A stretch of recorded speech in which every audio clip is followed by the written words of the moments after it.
Okay.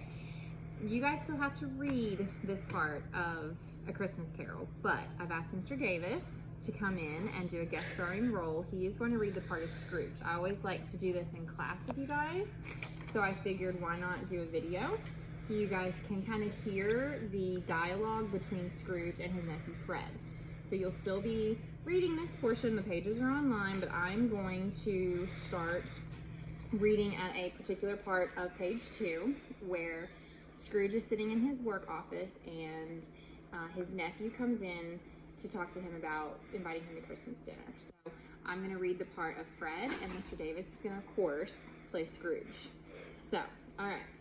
At that moment, the door burst open and a younger man came into the office. He had a ruddy glow to his cheeks, his eyes were sparkling with merriment, and as he took off his hat, he cried, "A Merry Christmas, Uncle! God save you!" he cried in a cheerful voice. It was Scrooge's nephew on his yearly visit to see his Uncle Scrooge. "Bah!" said Scrooge. "Humbug!" he said without looking at his only nephew. "Christmas? A humbug, Uncle," said Scrooge's nephew, Fred. "You don't mean that, surely?" he asked in disbelief. "I do," said Scrooge. "Merry Christmas! What right have you to be merry? What reason have you to be merry? You're poor enough." "Come then, Uncle, what right have you to be unhappy? You're rich enough," Fred said with a grin. Scrooge, having no better answer ready on the spur of the moment, said, "Bah, humbug!" "Don't be cross, Uncle," said Fred seriously. "What else can I be," returned Scrooge, "when I live in such a world of idiots as this? Merry Christmas! Christmas is nothing but a time of year for paying bills without money. A time for finding yourself another year old and not 1 hour richer. If I could have my way," said Scrooge stubbornly, "every idiot who goes about saying Merry Christmas would be cooked with his own turkey and buried with a stick of holly through his heart." Scrooge finished with an evil laugh. "Uncle, how can you say such things?" his nephew asked, shocked by his words. "Nephew, you keep Christmas in your way and let me keep it in mine," he said, returning his stack of papers. "But you don't keep it," said Fred, not giving up. "Well, let me leave it alone then," Scrooge barked, with a look that would terrify even the bravest soul. Much good it may do you. What good has Christmas ever done you?" "Well, there are many things that I consider to be good that I do not gain a profit. Christmas is among them. I have always thought of Christmas as a good time, a forgiving time, a charitable, pleasant time, a time when people open their shut-up hearts and think of their fellow men.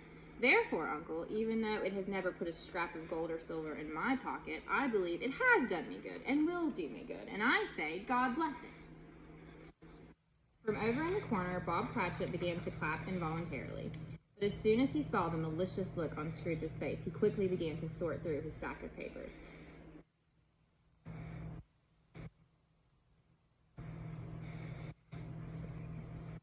"If I hear another word from you, Mr. Cratchit, you will keep Christmas by losing your job," Scrooge said with a sneer.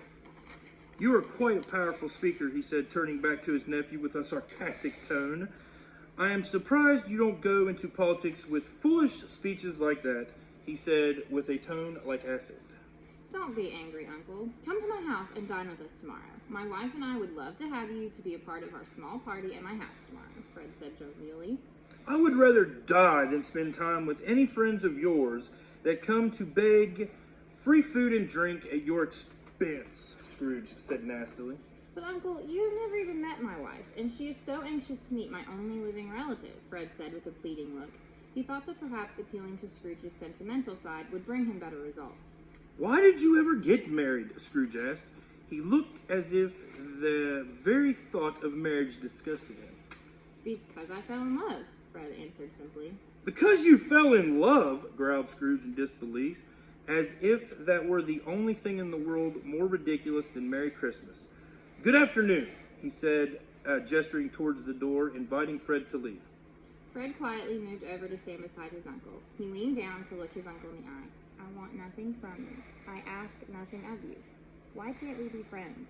"Good afternoon," Scrooge said with a tone that clearly ended the conversation. "I'm sorry with all my heart to find you so resolute.